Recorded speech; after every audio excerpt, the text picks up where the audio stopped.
ವಿಧಾನ ಪರಿಷತ್ ಚುನಾವಣೆಯಲ್ಲಿ ಶಾಸಕರ ಅಡ್ಡ ಮತದಾನ ವಿಚಾರ. ಚನ್ನಕೇಶವ ಸ್ವಾಮಿ ಎದುರು ಬೇಲೂರು ಕ್ಷೇತ್ರದ ಬಿಜೆಪಿ ಶಾಸಕ ಎಚ್.ಕೆ. ಸುರೇಶ್ ಆಣೆ ಪ್ರಮಾಣ.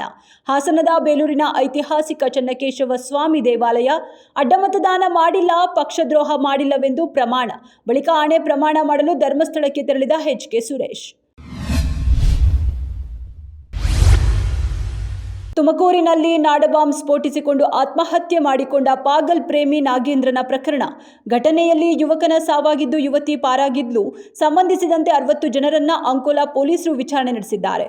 ಪಾಗಲ್ ಪ್ರೇಮಿ ನಾಗೇಂದ್ರನಿಗೆ ನಾಡಬಾಂಬ್ ತಯಾರಿಸಿಕೊಟ್ಟ ಶಂಕೆ, 3 ವಶಕ್ಕೆ. ಬೆಳಗಾವಿ ಜಿಲ್ಲೆಯ ಯಮಕನಮರಡಿಯಲ್ಲಿ ವಿವಾಹಿತೆಯೊಬ್ಬಳು ಯುವಕನ ಜೊತೆ ಓಡಿ ಹೋದ ಹಿನ್ನೆಲೆ ಆಕ್ರೋಶಗೊಂಡ ಮಹಿಳೆಯ ಕುಟುಂಬಸ್ಥರು ಯುವಕನ ಮನೆ ಧ್ವಂಸಗೊಳಿಸಿದ ಘಟನೆ.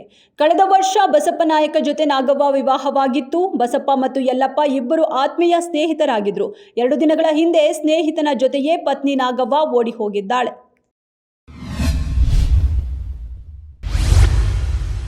ಪಕ್ಕದ ಮನೆ ಹುಡುಗಿ ಜೊತೆ ಅನೈತಿಕ ಸಂಬಂಧ ಇಟ್ಟುಕೊಂಡಿದ್ದನ್ನ ಪ್ರಶ್ನಿಸಿದ್ದ ಪತ್ನಿ, ಸಿಟ್ಟಿಗೆದ್ದ ಪತಿ ರಾಡ್ನಿಂದ ಹೊಡೆದು ಪತ್ನಿಯ ಮೇಲೆ ಮಾರಣಾಂತಿಕ ಹಲ್ಲೆ ನಡೆಸಿ ಹತ್ಯೆಗೈದಿರುವ ಘಟನೆ ಬೀದರ್ ಜಿಲ್ಲೆಯ ಬಾಲ್ಕಿ ತಾಲೂಕಿನ ಗಾಯಮುಖ ದೇವಸ್ಥಾನದ ಬಳಿಯ ಅರಣ್ಯ ಪ್ರದೇಶದಲ್ಲಿ ನಡೆದಿದೆ. ಕೊಲೆಯಾದ ದುರ್ದೈವಿ ಸಂಜನಾ, ಆರೋಪಿ ಪತಿ ಭಗವತ್ ಜ್ಞಾನೇಶ್ವರ್ ಸೇನೆಯಲ್ಲಿ ಕರ್ತವ್ಯ ನಿರ್ವಹಿಸುತ್ತಿದ್ದು 2 ವರ್ಷದ ಹಿಂದೆ ಮದುವೆಯಾಗಿದ್ರು.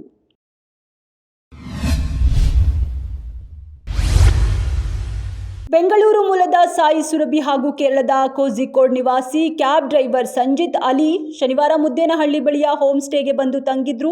ಬೆಂಗಳೂರಿನ ದಯಾನಂದ ಸಾಗರ್ ಕಾಲೇಜಿನಲ್ಲಿ ವಿದ್ಯಾಭ್ಯಾಸ ಮಾಡುವಾಗ ಸುರಭಿಗೆ ಪರಿಚಯವಾಗಿ ಪ್ರೀತಿ ಹೆಸರಲ್ಲಿ ಕಿರುಕುಳ ನೀಡುತ್ತಿದ್ದ ಎಂದು ಆರೋಪ. ಯುವತಿಯ ಶವ ನೇಣು ಬಿಗಿದ ಸ್ಥಿತಿಯಲ್ಲಿ ಪತ್ತೆಯಾಗಿದ್ದು, ನೇಣು ಹಾಕಿದ್ದ ಹಗ್ಗ ಕತ್ತರಿಸಿದ ಸ್ಥಿತಿಯಲ್ಲಿತ್ತು. ಪಕ್ಕದಲ್ಲೇ ಸಂಜಿತ್ ಅಲಿ ಪ್ರಜ್ಞೆ ತಪ್ಪಿ ಬಿದ್ದಿದ್ದನು. ಹೋಮ್ ಸ್ಟೇನಲ್ಲಿ ಯುವತಿ ಸಾವು, ತಾಯಿಯ ಲವ್ ಜಿಹಾದ್ ಆರೋಪ.